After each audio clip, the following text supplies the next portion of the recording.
Hey, on this week's weekly video fishing forecast, we have a lot of details on the upcoming events. That includes Ward Melville and the Empire State Outdoors Show up in Suffern. We got some fluke rig tying, some rod building, and a preview of the March glossy issue that just came out earlier in the week. The fishing news is sponsored by these fine partners.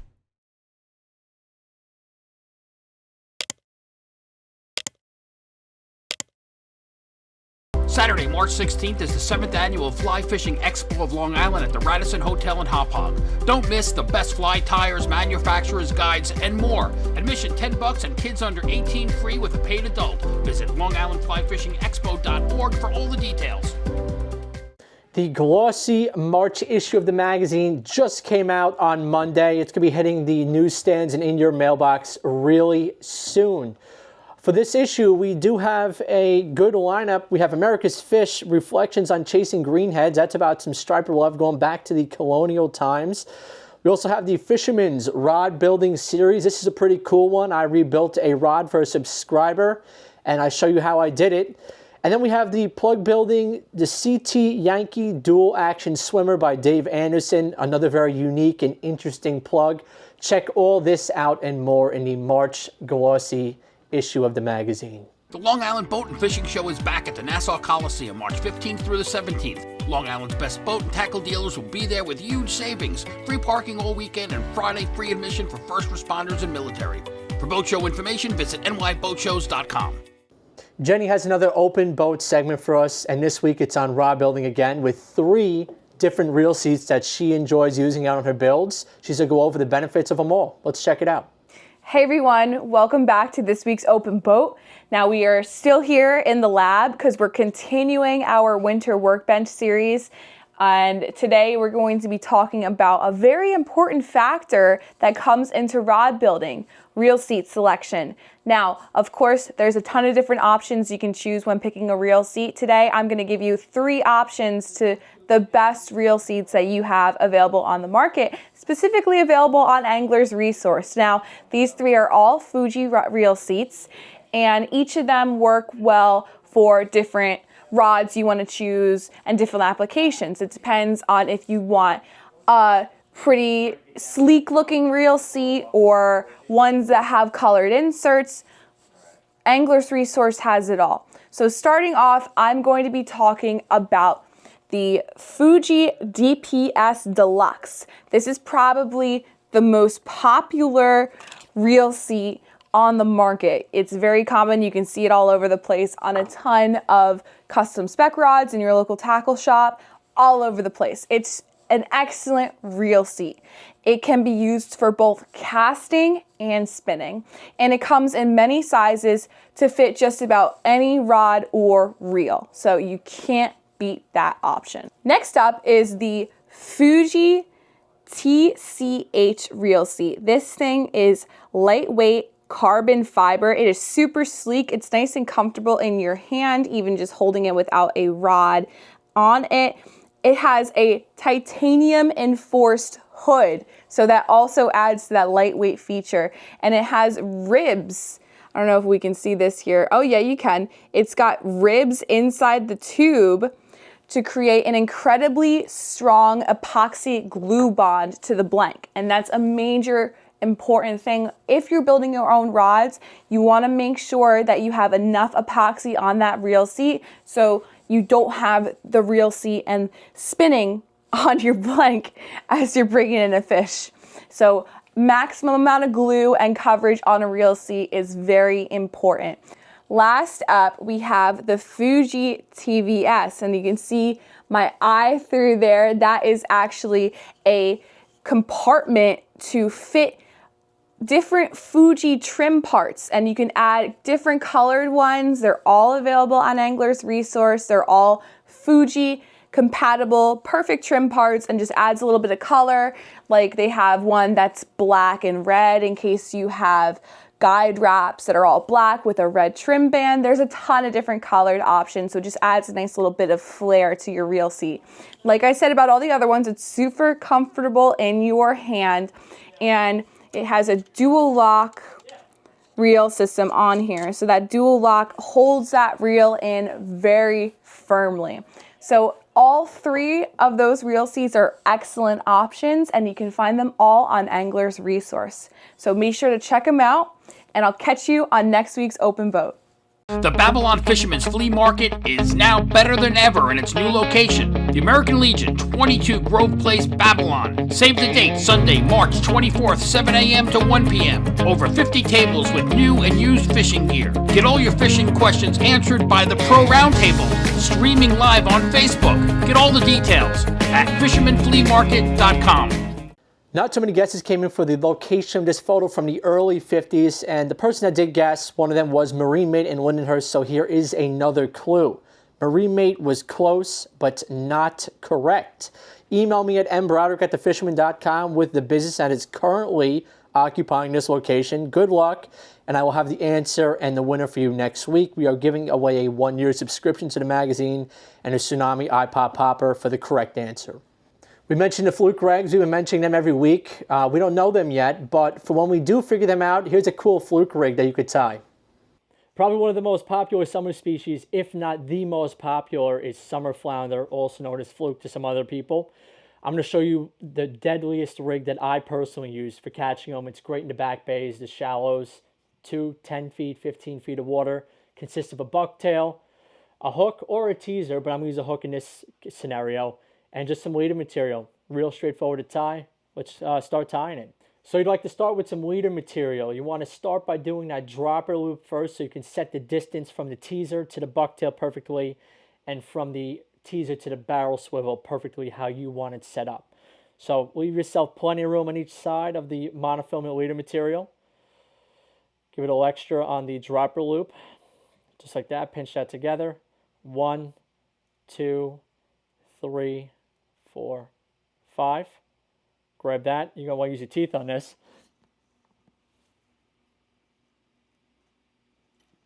Pull it through. We're all good there. Now I like to set up my rig where the bucktail is about 1.5 inches, foot and a half away from the actual teaser. Doesn't have to be perfect at all. It's about 1.5 feet right there. Give it a little extra to tie with. Chop that off. Now we go to the bucktail. Improved clinch knot works just fine. 1, 2, 3, 4, 5.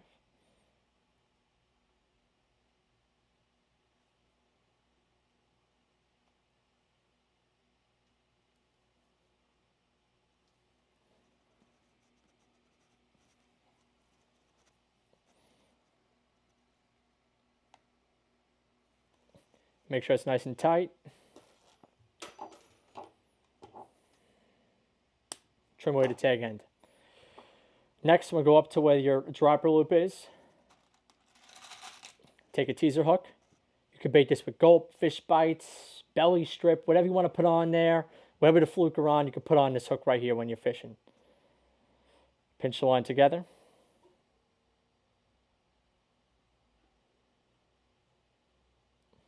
Okay, that's in place. Then you want to set the distance between your teaser hook and where your barrel swivel is going to be for easy tying on if you're tying this rig for future reference. So we're going to do again another 1.5 feet right there. Cut that. Grab a barrel swivel.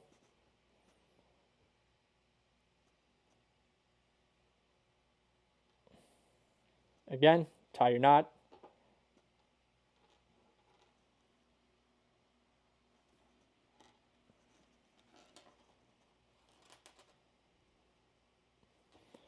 Trim off that tag end if you want it nice and neat. And there you go, a killer rig for fluke in the shallows, in the back bays, 2 to 10 feet. You got to have one of these when you're fishing this year for summer flounder or fluke. For more than 20 years, anglers everywhere have come to know one thing, that nothing says no to fish bites. Let's go into a couple of events this weekend that the Fisherman is both going to be at. First off, we have the Empire State Outdoorsman Show. That's from the 29th of February to the 3rd. That's at the Rockland Community College at Suffern. It's not the Suffern Show, but it's the Empire State Show now at Suffern. We're going to be there. We'll be giving away some tackle and a Surehold gift card. For more info on that, it's 845-319-3976. Then a huge show, the Ward Melville High School Saltwater Seminar and Fundraiser. The doors will be open at 8:30. It's going to be free seminars, a panel of experts covering a lot of topics, from striped bass, surf fishing, boat fishing, teaser tying. There's going to be rod building as well. It's free admission. It's a great show. You don't have to pay to even get in. There's going to be raffles for charter trips, custom rods, a lot of maritime art. And the best part is the proceeds support the Ward Melville High School Fishing Club. The raffles will take place at 3 o'clock. A lot of good raffles at this show. I highly suggest you come check them out. Come check us out at the booth as well, the Fisherman magazine booth. We're going to be giving away the Tsunami iPod Popper and a Surehold $20 gift card if you sign up or renew at the show. Come say hi. It's an awesome event. Honestly, a cannot miss event as well. Saturday, March 2nd as well, Marine Mates in Lindenhurst is hosting their boating season kickoff breakfast again. Stop by for donuts, coffee, bagels, and talk boating and fishing with the crew at Marine Mate. Then March 15th through the 17th is the Long Island Boat and Fishing Show at the new Nassau Coliseum. There's free parking.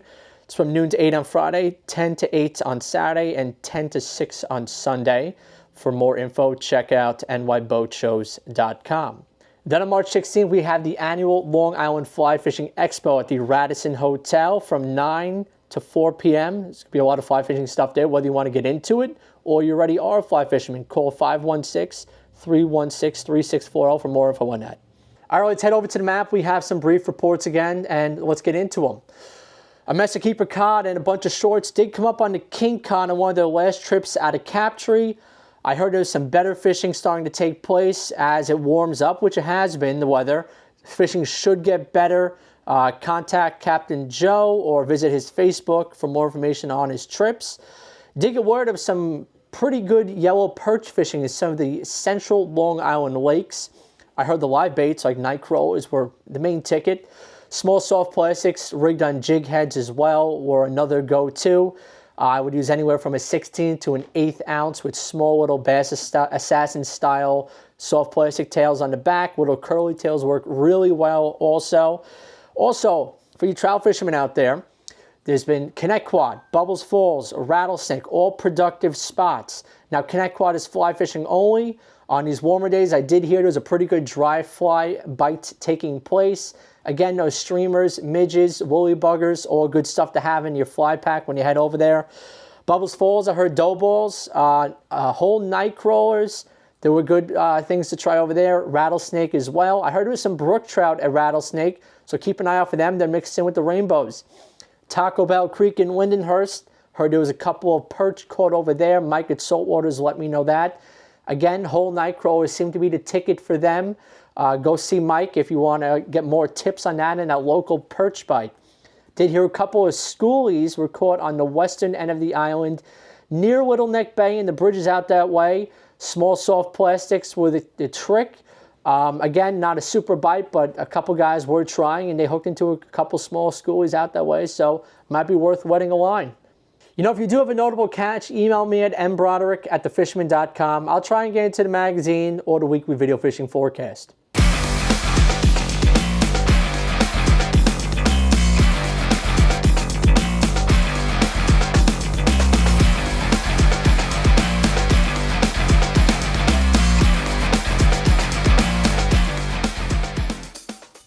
From Northport, we have the Cow Harbor Bait and Tackle Report. Hey, you know, besides a lot of custom rods and repair work and restorations that we do here in the rod shop at Cow Harbor, one of the biggest things we do, especially nowadays, and money is tight, you know, we're seeing a lot of trade-ins, a lot of switches. People go to swaps and flea markets, and then what they do is they bring back their really good buys and personalize it. We change grips. Sometimes you change out the old reel seats. You get a really nice rod, but something's wrong with it, has a couple broken guides or the reel seat's off. We do extensions. you name it. Add decals, take off old decals. People come by all the time and swing by, get some insight, drop it off. It's affordable, and the craftsmanship really is amazing. The epoxy work comes out, and when you're done, you can't believe like the work for the value of what you got for it. I hope you see you down at Cow Harbor. Remember, you can message us. We do a lot of Instagram, Facebook, as well as talk on the phone to people. So you have questions, suggestions, hope to see you down at the shop and work on your rod. With the Fly and Freshwater Report, we do have Paul McCain from River Bay Outfitters. Hello, Matt. Well, this is an unbelievable day. We had freezing temperatures last week, and now we're going to be in the 50s this week, and that bodes well for all the fishing. Time to get really sharpen up your skills, guys. And I'm down here at the inlet practicing my two-handed casting. You know, there's no secret. I love fishing, swinging flies with two-handed rods. I do it in the fresh, I do it in the salt, I do it for steelhead, I do it for trout, do it for smallmouth. I do it for everything, and I really love doing it. But it does take a little practice, and I just enjoy it. Now, Long Island, we don't have the big rivers here to practice on, but we do got inlets. And inlets are basically a river going one way 6 hours, and then another way 6 hours. So it gives me the opportunity to practice. As far as the fishing goes, it has been okay this weekend. The Connecticut last week was a holiday week. Even with the freezing temperatures, guys were getting out there and it was very busy. This week it's going to be 50 degrees. I can see that it's going to be busy again. So get there, make your reservations, and get there early. But if you don't want to do that, all the rivers upstate in Connecticut are in great shape. They're in perfect flows. And we have a little black stonefly coming off now. On a nice sunny day, it's about 1, 2 o'clock. Get out there and fish these little dry flies, size 14s and 16s, little black stones. It's perfect. Or nymph, or throw streamers. This is going to be a great week to get out there. So try, do your best. Now, I will be Saturday at the Ward Melville show. Time flies. Please stop by and say hello. I will also, of course, March 16th, the Fly Fishing Expo of Long Island is one of my shows that I'm producing.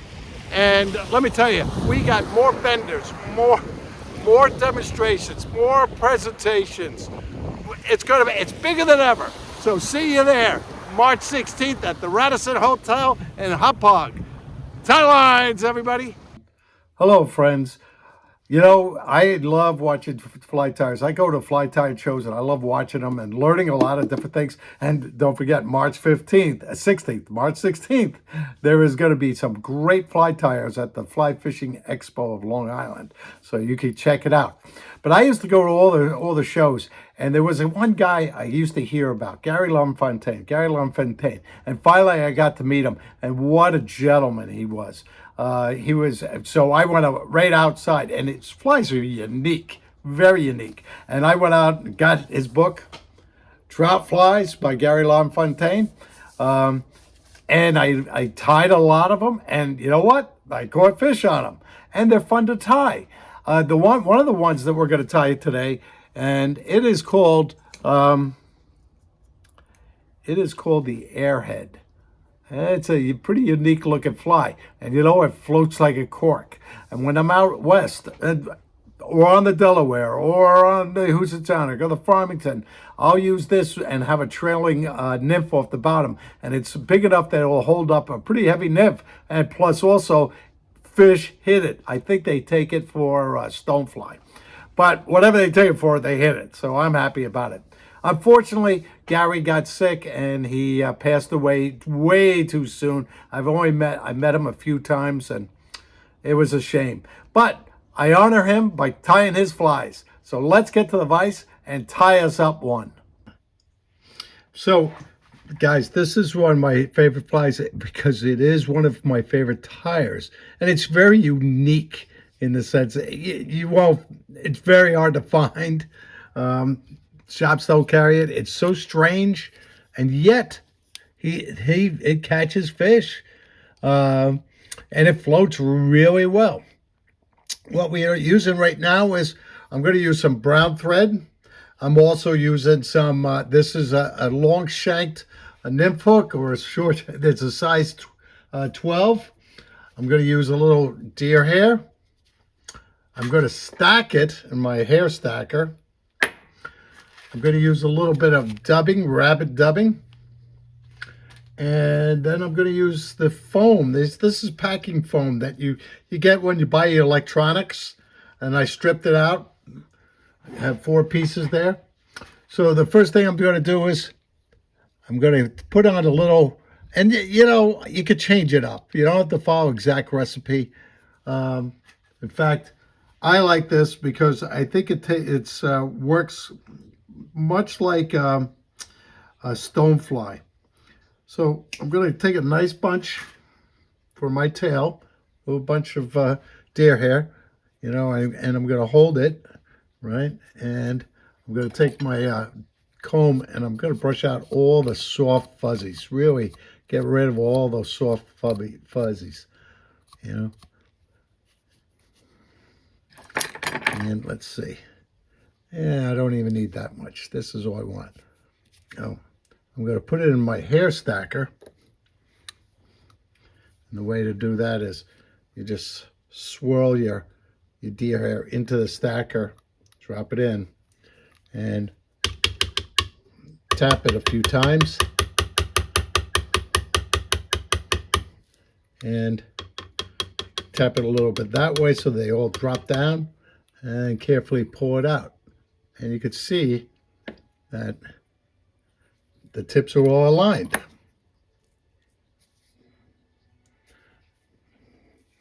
I'm going to measure it. I want it to come out about 1/2 inch.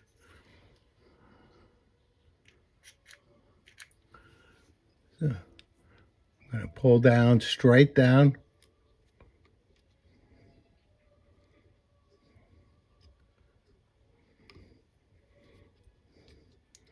And if I find my hair flaring too much, do a couple of loose wraps just to catch it up. And then tie it all down. Clean it up.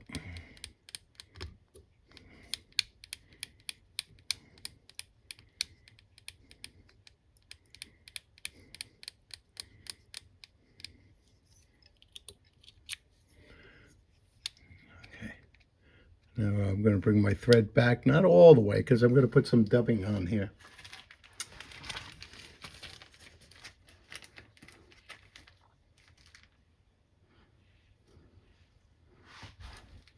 And the key is light. Everybody puts too much dubbing on. I'm going to pull back a little bit so you can see it. People put too much dubbing, and it should be light. Apply it light.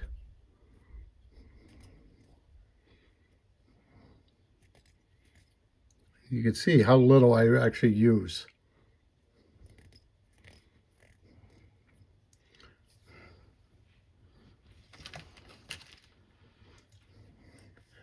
And I'm going to start wrapping forward. And I'm going to put a little bit more dubbing on.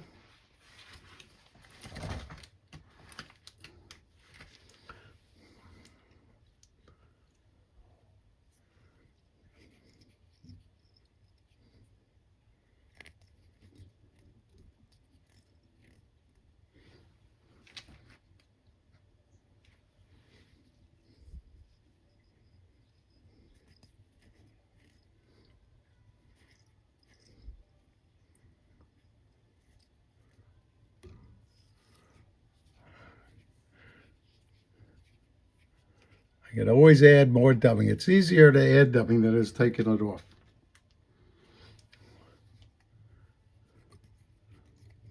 I just want to go up a little bit further.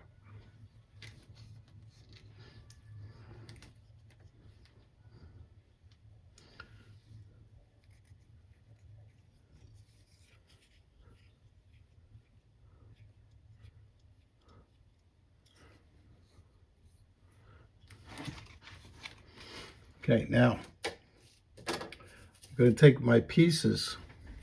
They don't have to be too big.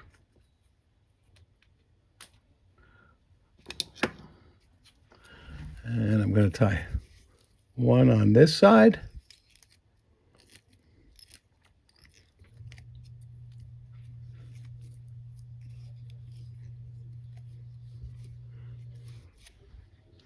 And one on this side.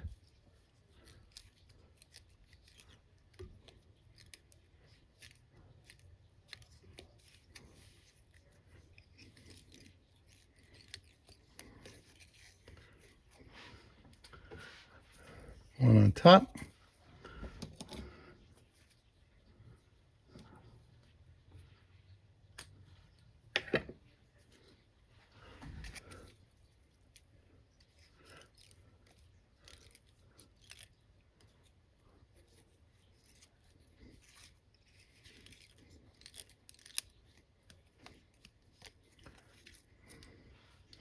And one on this side.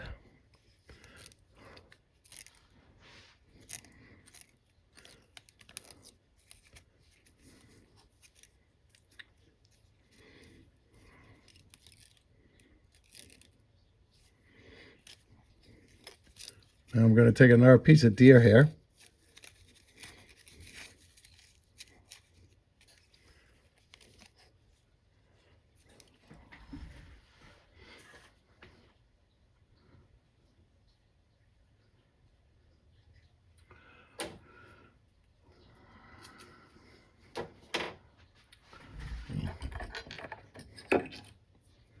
Push it all out.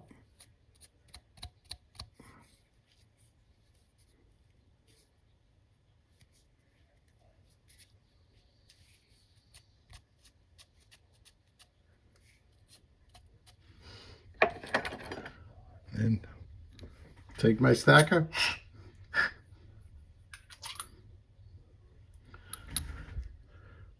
Swirl it in there. Drop it in.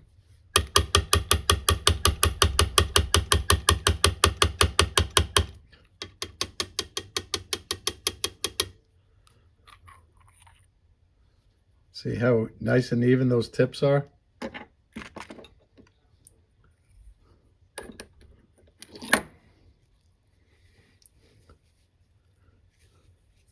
I'm going to measure it. I want it to go back just about to the tail.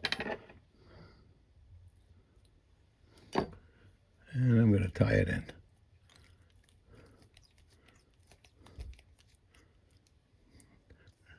Now, if you see it flaring, just do a couple of loose wraps right at the base. And that brings it down. And then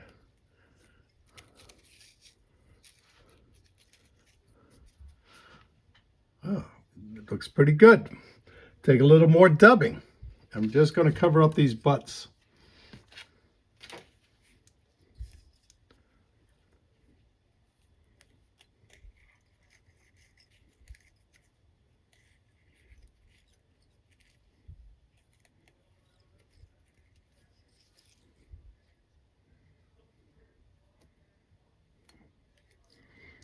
Okay. And just wrap back a little bit. I'm going to start pulling all these back.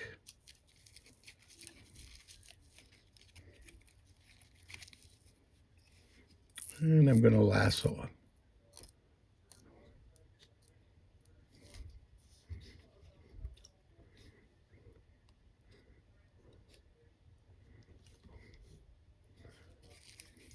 And do a whip finish.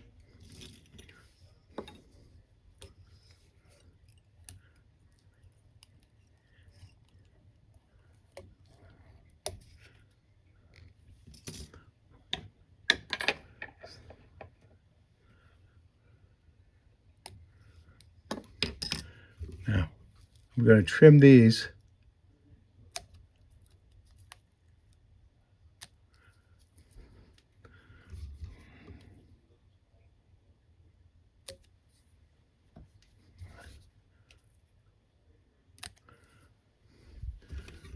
And that's the airhead. You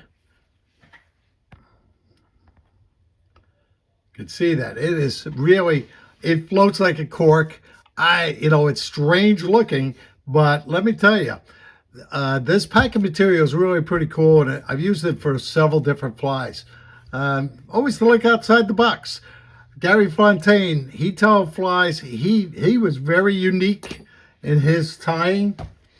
He has some strange looking flies, but you know what? He studied, and this is what he caught all his fish on. He was pretty innovative. So I enjoyed his company. So until next week, tie lines, everybody.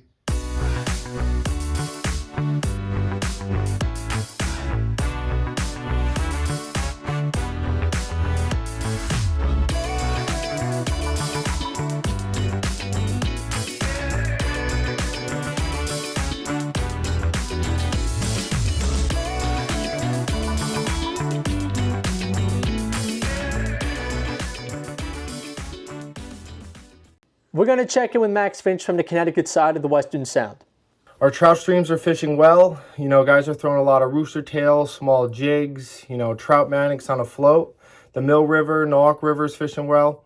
And then the Housatonic River for the striped bass. I've seen some nicer fish taken at night.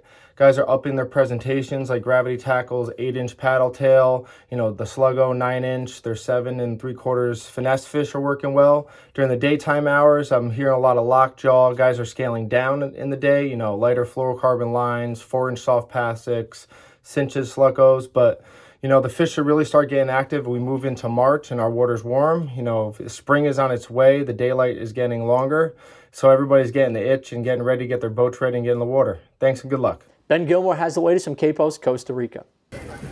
Hi guys, how's it going? This is Ben Gilmour down here in Costa Rica in the Marina Pez Vela with this week's fishing report.